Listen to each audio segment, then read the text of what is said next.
Oh, glória. Graças a Deus. Vamos abrir a palavra do Senhor.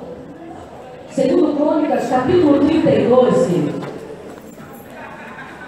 Eu sei que a igreja continua debaixo de avivamento, então eu tenho toda a liberdade para transmitir aquilo que Deus colocou no meu coração, com a cooperação da igreja, com a sua intercessão e a sua vontade de receber aquilo que Deus preparou para esta noite.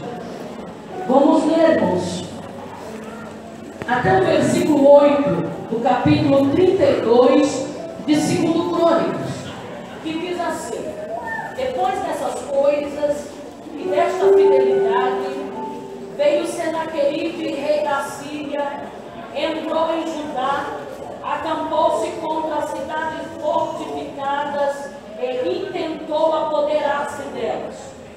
Vendo, pois, Ezequias que Senaqueribe vinha e que estava resolvido a pelejar contra Jerusalém, resolveu, de acordo com seus príncipes e os seus homens valentes, tapar as fontes das águas que havia fora da cidade, e eles o ajudaram.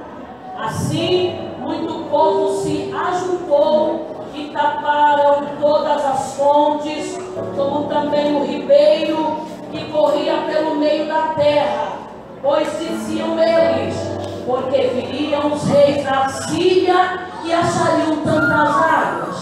Ele cobrou ânimo, restaurou todo o muro quebrado aí, e sobre ele ergueu torres, levantou também o outro muro por fora, fortificou a Milo na cidade de Davi, e fez armas e escudos em abundância.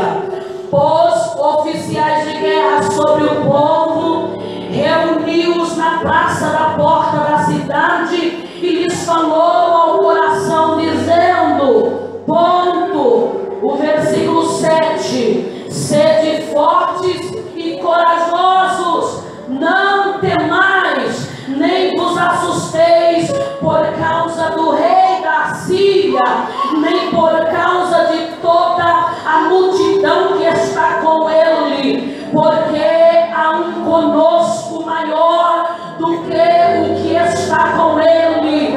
Com ele está o braço de carne, mas conosco o Senhor nosso Deus, para nos ajudar e para guerrear nossas guerras. E com estas palavras o povo cobrou o ânimo. Que Deus nos abençoe. Deus tomar os vossos assentos. Glória a Jesus. Amados e queridos irmãos, para entendermos o capítulo 32, nós precisamos dar uma pincelada a partir do capítulo 29. É óbvio que o pastor João Batista já nos deu assim, um arranque, e nós só vamos concluir, dando uma conclusão. Mas diante do tema que as nossas queridas irmãs escolheram, debaixo de coração e revelação, está lá no livro de Isaías, mas nós vemos que o livro de Isaías nos leva também para 2 Crônicas. E eu tenho convicção que o tema, quando Deus ele ordena ao profeta Isaías a profetizar uma palavra de incentivo ao povo, nós precisamos entender porque Deus ordena Isaías a profetizar aos ouvidos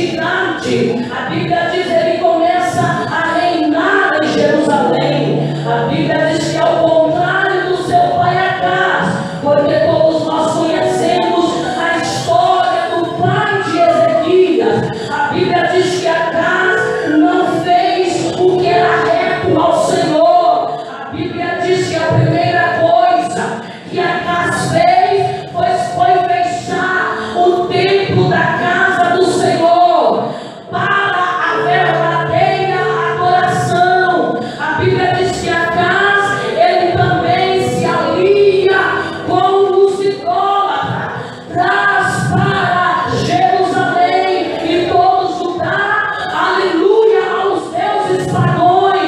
E a Bíblia diz que Deus mata o rei Acaz e levanta o seu filho para reinar no seu lugar. E a Bíblia diz que mesmo Ezequias, sendo filho de um rei tão impuro, tão incrédulo, tão desobediente, a Bíblia diz que ele não seguiu os caminhos do seu pai, mas sim o caminho de Davi. A Bíblia diz, querido, que mais mesmo assim, a Bíblia diz que Ezequias decide honrar Deus e colocar Israel em uma condição para a santificação. A primeira coisa que Ezequias fez foi abrir a porta do templo e reparar a casa do Senhor.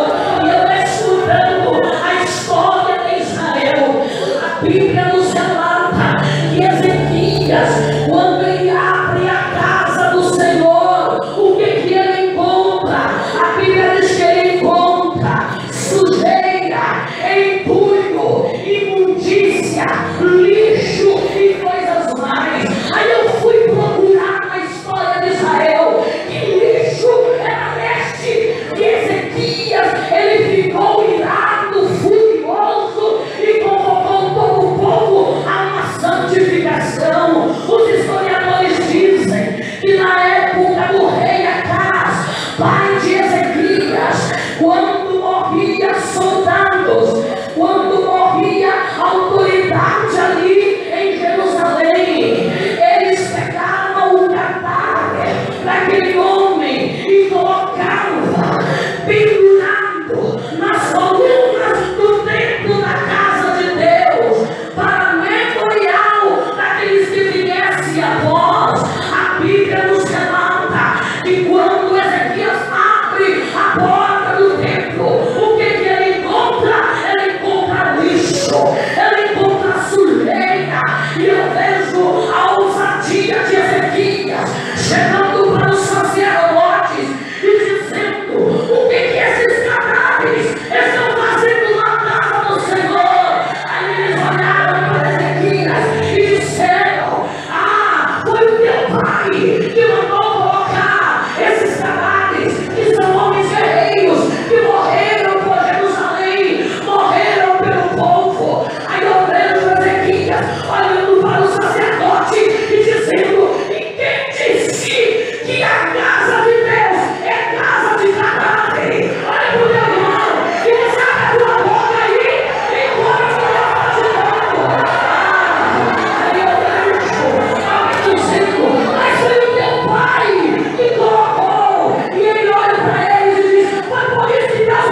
Ele pega os utensílios da casa do Senhor, aqueles utensílios da pastor João Batista, que foi consagrado para o serviço na casa do Senhor.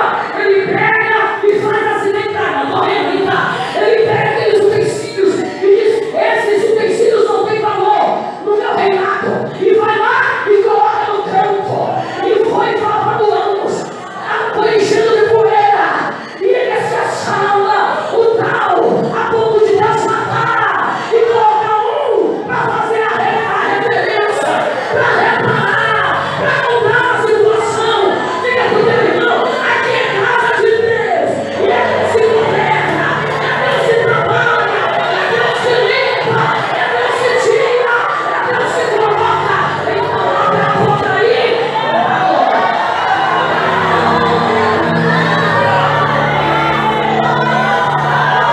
O 50 vai chegando só Jesus, né, Bela? Você sabe que é, né? Aí dá um calorzão, mas Jesus é bom. Ezequias diz: olha, sacerdotes e levitas, santifiquem primeiro, para depois santificar a casa de Deus. Aí tem muita gente que pensa que essa casa é casa de Zé Ninguém. Faz aquilo que tem na sua vida. Eu vou falar.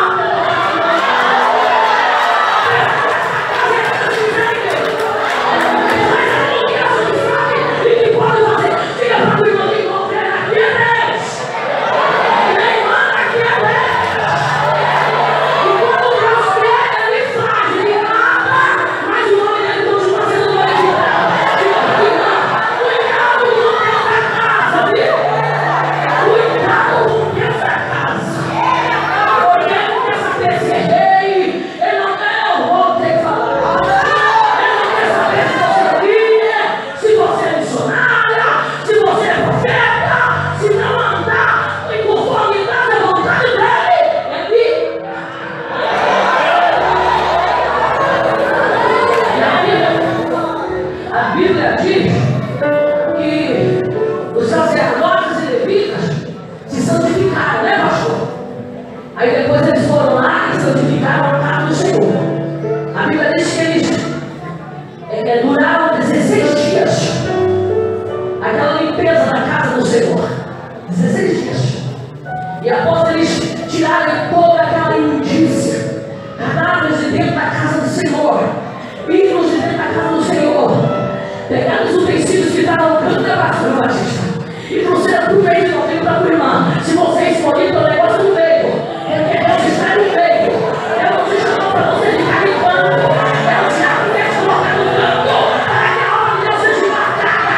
Mas Deus está te levantando nesta noite, dizendo: o teu lugar não é no canto, é no meio.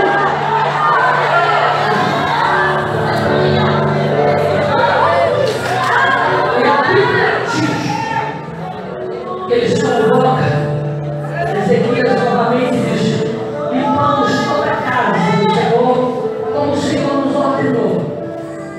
Agora convoca todo o povo de Judá e de Jerusalém. Traga todos ao pátio do templo, porque agora vai ter festa. Você não está entendendo? Se você estiver ligado, já vai entender. Mas quem não está ligado, não está entendendo. Diga para a tua irmã: quer ter festa? Aonde tem festa tem presente. Aonde tem festa tem alegria. Aonde tem festa tem regocijo. Aonde tem festa tem comunhão. Tu quer ter festa?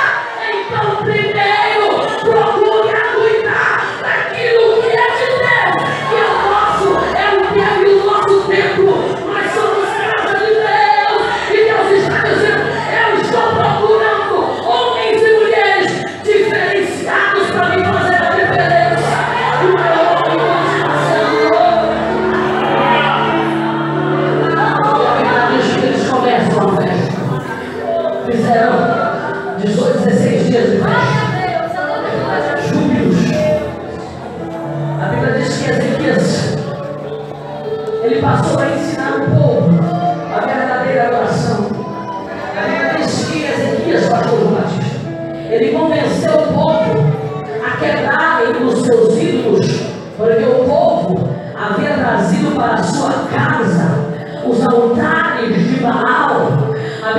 que o povo havia trazido altares e colocado em praças, colocado nas ruas. E a Bíblia diz que Ezequias, ele começa a ensinar a verdadeira adoração para aquele povo, a ponto do povo, ao término da festa, o povo sair decidido a mudar de vida, a voltar à verdadeira adoração, a quebrar os ídolos, a quebrar os postes de ídolos. E a Bíblia diz que quando eles estavam ali debaixo, ali naquela alegria espiritual, os inimigos ouvem o que Deus estava fazendo ali em Jerusalém e em Judá. E a Bíblia diz que Senaqueribe, rei da Síria, furioso ficou, porque ele achava tal, ele achava que ele que mandava, que ele era o mais poderoso, e que Ezequias queria tomar nome, mas o nome era dele. E ele se levanta, reúne as tropas e vem em direção a Jerusalém, a Judá. A Bíblia diz que ele invade a Judá, a cidade fortificada, e eles estavam planejando entrar em Jerusalém, mas eles não sabiam que lá em Jerusalém havia um líder diferente. Eles não sabiam que lá em Jerusalém Deus havia levantado um homem que tinha condição, aleluia, de fazer com que o nome do Senhor viesse ser glorificado. Senaqueribe achava que o filho era igual ao pai. Senaqueribe achava que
tomou atitude para que as coisas se tornassem certas. Ele detectou o erro, mas ele tomou atitude para que as coisas se tornassem certas. Diga para a tua irmã: Deus te levantou para você detectar o erro, aleluia, e tomar atitude para fazer que esse erro se torne certo. Aleluia. É muito fácil eu apontar o erro do meu irmão, mas Deus não está dizendo: eu detectei o erro do meu irmão para você julgá-lo, para você matá-lo. Eu detectei para você ajudar ele, para você orar com ele, para você jejuar com ele, para você carregar ele no colo e as coisas ficarem para nós. Esse dia detectou o erro e tomou atitude para mudar aquele erro. E a Bíblia diz, amados,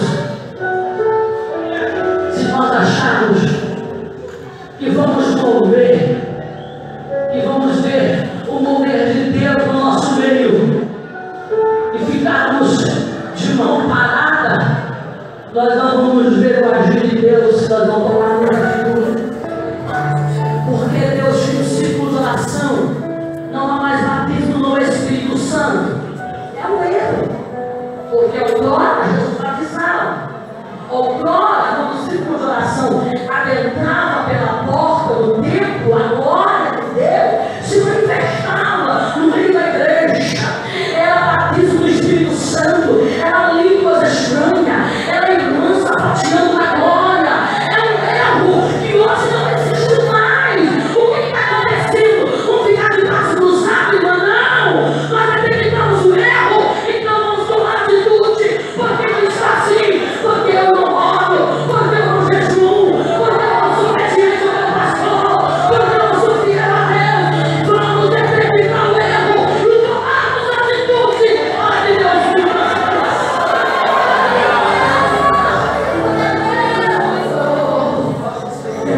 Ezequias tomou atitude.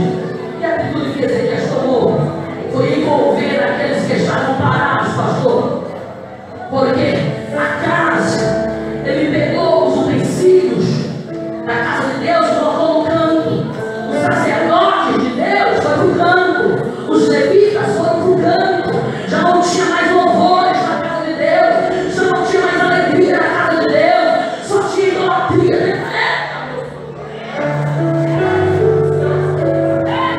E o que Ezequias fez? Aquilo que para o seu pai não tinha valor, para Deus tinha valor. E como Ezequias estava debaixo de revelação de Deus, ele foi lá e pegou aquele utensílio que não tinha valor para o seu pai, idólatra, e colocou nele e disse: você vai voltar a pregar, você vai voltar a cantar, você vai voltar a profetizar. Levante a tua mão. Se você não é sacerdote, se você não é vida, Deus está dizendo: tem trabalho para você na minha casa.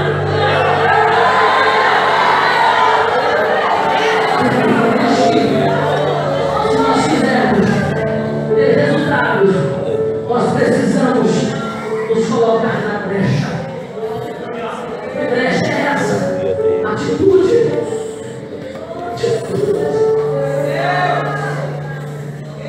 Hoje nós estamos aqui, é poetas, irmãos, mas o ciclo de oração é desse jeito.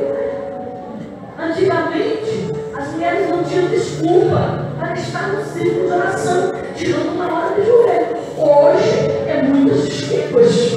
Eu não vou porque eu trabalho, eu não vou por causa dos filhos, eu não vou porque o marido não é crente. Eu vou falar! Temos que detectar o erro e tomar atitude. Porque agora tem que voltar para o seio da igreja.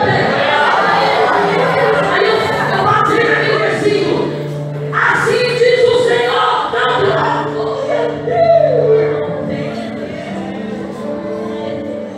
Mas Deus, ele precisa que eu e você detectamos o erro e tomamos atitude. Quando eu e você tomamos atitude, aleluia, a palavra profética acontece na nossa vida. Nós estamos dizendo: não tenha medo. Sabe por quê? Porque você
Demais, nem vos assustei por causa do rei da Síria, e nem por causa de toda a multidão que vem com ele está o braço de carne, mas conosco o Senhor, o Deus Todo-Poderoso, e é Ele que vai ganhar as nossas vidas.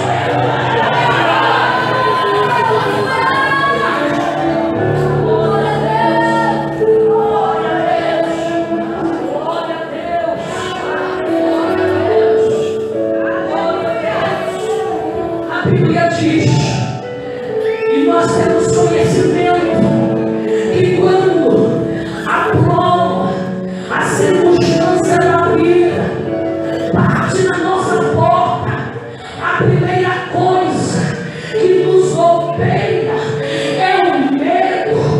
O medo, pastor João, golpeia o coração do indivíduo. E se nós não tomarmos cuidado, se nós acariciarmos o medo vai trazer tormenta para a nossa vida.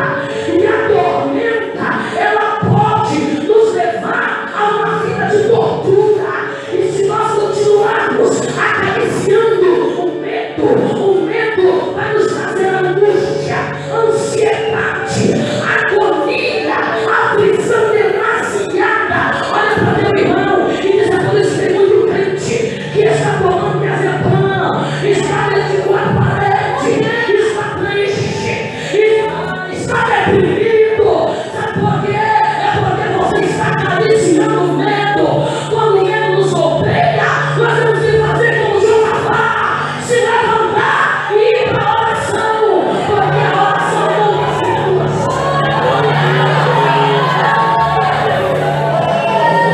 Nós sabemos muito bem, queridos, que o povo de Deus, ele tem sido privado de muitas vitórias, porque estão imobilizados pelo medo, a ponto de não conseguir buscar a presença e a libertação e o escape de Deus para as nossas vidas.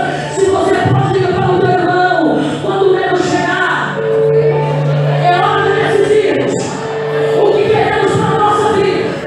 Porque quando o medo nos chega, o medo nos obriga a determinar para nossas vidas a derrota ou a vitória, a vida ou a morte. Meu irmão, você vai fazer com que o medo venha responder por você.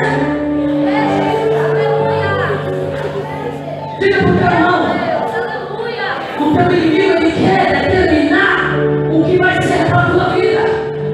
O teu inimigo quer dizer: você vai ser derrotado. Ele quer decretar isso na tua vida: você vai morrer. Mas diga para o teu irmão: quem determina o que eu quero sou eu. Quando o medo me golpeia, eu determino o que eu quero. Se eu acariciar o medo, eu estou dizendo: eu quero derrota. Se eu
trazendo recado desaforado para Ezequias, colocando o Deus de Jerusalém como um qualquer, como os outros deuses, comparando o Deus de Jerusalém, o Deus de Ezequias, o Deus do povo, como o Deus dos demais deuses de outras nações que ele havia destruído. A Bíblia diz que o povo de Deus ouviu calado e voltou calado. O diabo quer que nós abrimos a boca e aí procuramos briga, é disse-me-disse, é um querendo defender, é um querendo ser melhor do que o outro, é um querendo mostrar posição melhor do que o outro, mas a ordem de Deus é calar diante dos inimigos, porque quem vai tratar é Deus.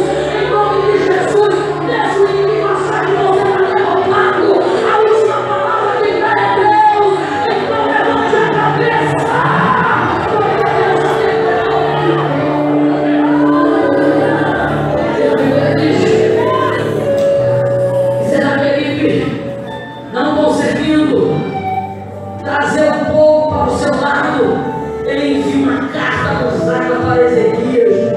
E a Bíblia diz que quando Ezequias lê aquela carta, a primeira coisa que Ezequias fez foi chamar o seu companheiro de oração, o profeta Isaías. A Bíblia diz que eles foram ao templo